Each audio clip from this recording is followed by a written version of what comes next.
Hello, our presentation is on Southeast Asia. We will be talking about three countries in particular: Thailand, Singapore, and the Philippines. Our group consists of myself, Jennifer Garcia, Emily Martinez, Nicholas Dooley, Adam Puente, Marcelo Alanis, and Jay Ward.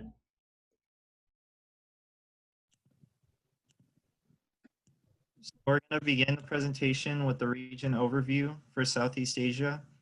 It's an economically as well as ethnically dynamic region. It's actually regarded as one of the most ethnically diverse regions on the planet. It's home to many emerging market economies. It heavily attracts foreign direct investment. Many different countries outsource their business aspects of their value chain to Southeast Asia. ASEAN is a union. It stands for the Association of Southeast Asian Nations. 6 of the major countries include Thailand, Singapore, and Philippines. ASEAN member countries have generally experienced a greater level of economic prosperity than non-member nations in the region. And due to the political as well as economic relationships that member countries are able to build as a result of being member countries.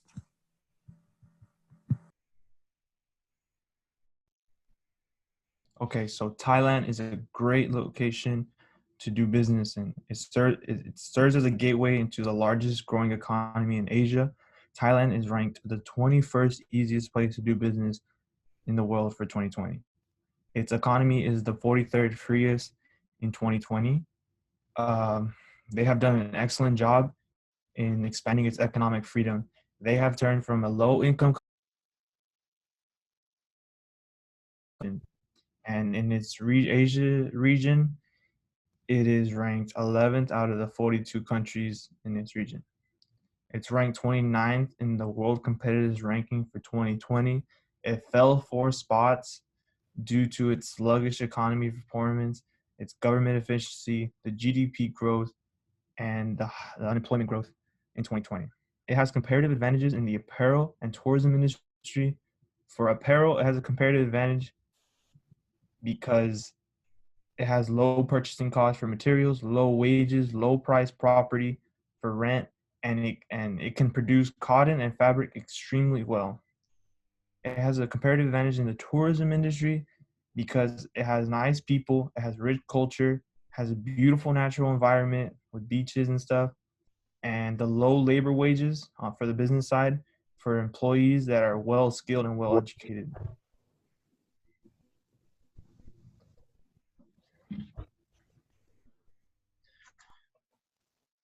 Thailand management implications. Over the past few months, Thailand has been rapidly adapting to their life after the pandemic. There are now millions of people stuck at home with few options available for dine-in restaurants. Many food companies faced closures while others adapted to a new pandemic paradigm shift. Online food delivery companies, GrabFood and Foodpanda and Deliveroo are among the few that changed their business strategy to adapt a new contactless delivery system. With the success of these new protocols, the demand for home delivery food surged and quickly outgrew the capacity. Thailand's government understood the market could not expand operations swiftly enough without outside forces and introduced a food delivery booster package to help with the rapid expansion of food delivery businesses across the country. The package will provide funding of up to 90% to support local food delivery businesses transition into the new digital delivery market and develop a virtual brand.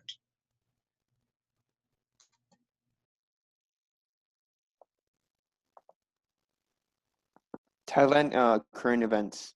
So Thailand is facing 2 major conflicts that have a negative effect on their economy in the past couple of months. They reflect the unraveling of the Siam's 19th century form of rule, basically how the government has been since a long time ago in Thailand, and the domination of the royal Bangkok over the untenanted hinterlands. So people are doing riots in Thailand, protesting how the government is and how they want the change on it. The government is deploying forces to stop the protests. However, Thailand is not new for having a strong army, so their their army is not well trained, and they have failed to control the riots in a peaceful way.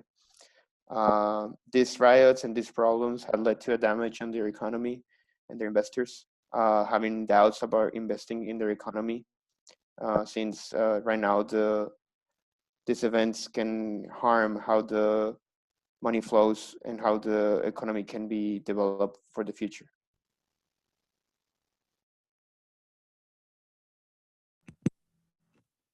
So for Singapore, it was ranked third in the Doing Business Index as of 2020, and there's many factors that play a role in this ranking, such as low taxes and business-friendly regulatory structure, stable and corruption-free political system, which I'll expand upon. They have an excellent strategic location that has resulted in them becoming a regional as well as global trading hub, and they also have low trade barriers, and the list goes on. A source of comparative advantage is the high talent level of their labor base. They were actually ranked second in the Global Talent Competitiveness Index. They are an industrial cluster characterized by a high concentration of talent, businesses, and supporting firms. Singapore is a very small location, and many of the businesses are confined into that small space.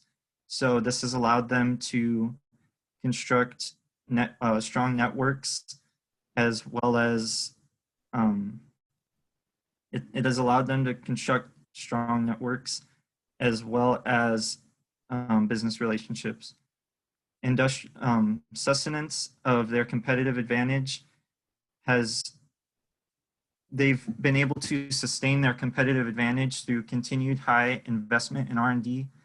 Singapore takes a very proactive approach and is always keeping their technology up to date. In fact, they're actually ahead of the majority of the world in most cases when it comes to technology.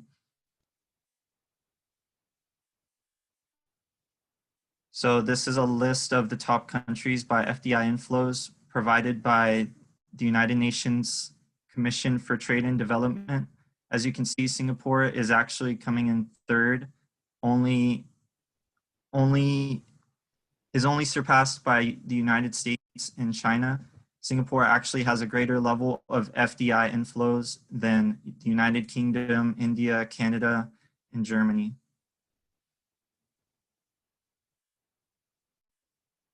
As far as the management implications for Singapore, since Singapore has no natural resources in the country, human resource management is vitally important. Managers like Han Kui Huan of DBS realize this and have begun implementing training programs as well as initiatives to hire thousands of employees to counteract the effects of the COVID-19 pandemic on the economy and unemployment rate. They realize that they need to take very good care of their most vital resource, that being their labor base. And given the high talent level of Singapore's labor base, the staffing function of management will be of critical importance throughout this initiative.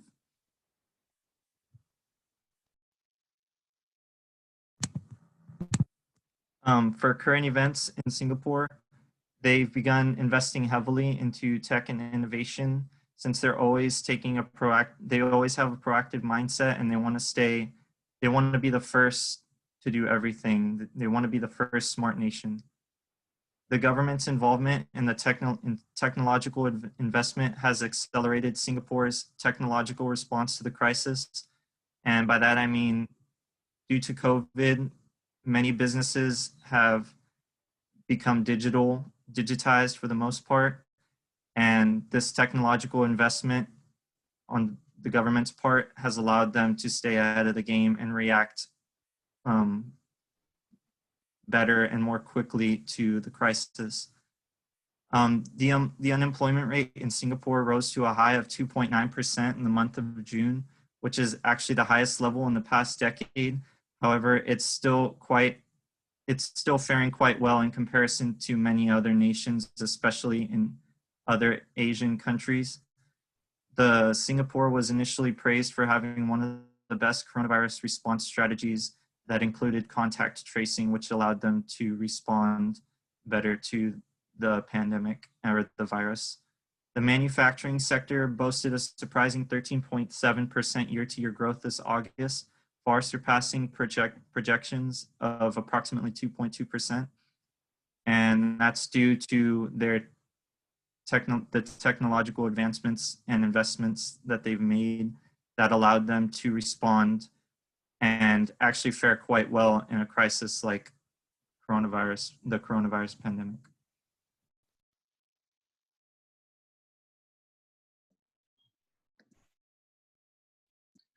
So the last country that we chose is the Philippines. The Philippines has experienced detrimental abuse under the presidency of Rodrigo Duterte, and since his presidency has started, he's enforced a war on drugs that's caused massive killings on the citizens and attack on the media. The Philippines currently ranks 34 out of 100, indicating that it is highly corrupt, and this has prevented them from developing to an emerging market. They are the 70th freest nation according to the 2020 Index of Economic Freedom, and its Build infrastructure development program has been the leading cause of increased spending despite less revenue that's actually coming in due to the coronavirus pandemic. Their economy is slowly getting stronger and developing, and this can be seen in the graphs below. The annual percent of inflation has decreased from 5.21% to 2.48%, and the unemployment rate has also decreased from 3.07% to 2.15%. The Philippines has partnered with the World Bank Group, which has allowed for the creation of the Country Partnership Framework 2019 through 2023. So this will invest in human capital and job creation. As far as competitive advantages, the Philippines has a strategic business location that's a gateway to international shipping, and it's also an open economy that's allowed 100% foreign ownership to many sectors.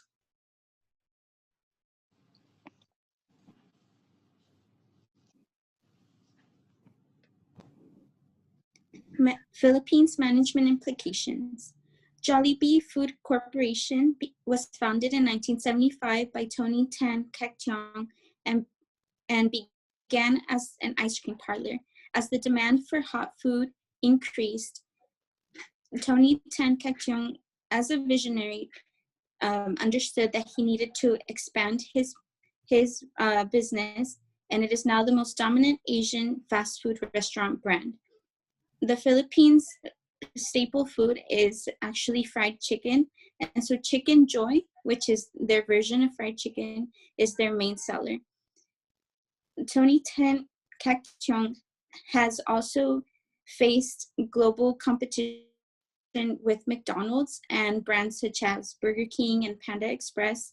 And so in order to understand what his competitive advantage was against his competitors, he developed a SWOT analysis to determine his strengths and weaknesses, and understood that his strength was actually a taste. Filipinos enjoy sweet and spicy tastes, and therefore he developed hot foods such as sweet and spicy spaghetti noodles and hot dogs and ketchups and burgers and hot foods like that. Jollibee has a great value acquisition. It has great presence. The Philippines is known for Jollibee, and children grow up going to Jollibee. Jollibee is a family oriented business. So Jollibee has actually been able to dominate the market and expand internationally. In order to compete with its big competitors like Burger King and Panda Express, Jollibee has actually franchised those American businesses into the Philippines. So he technically bought his competitors. Um, his fast food restaurant has changed to a quick service restaurant, and it is now in the U.S., in other countries such as China, Saudi Arabia, and especially in the U.S., he has known and understood that in order to be a profitable company, he had to be in Filipino dense communities. Philippines current events. CEO Kais Marzuki of Nestle Philippines has enacted an employee and people first priority due to the coronavirus pandemic.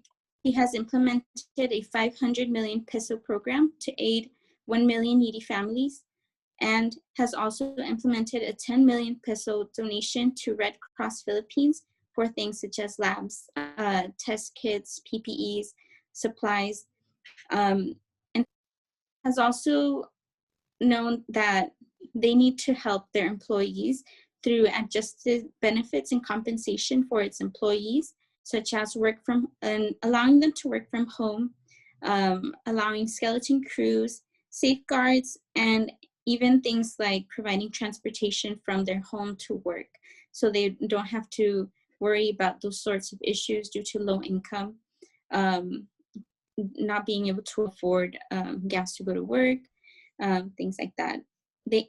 Nestle Philippines has also implemented an amenity pay for its employees that actually are going into the building for work, and has added telephone counseling for its employees, for someone who is just afraid or needs to be heard during these tough times. Apart from its own employees, Nestle Philippines has also implemented aid for the employees of its business partners, those employees that work in the distribution, logistics of its companies, through actual financial help.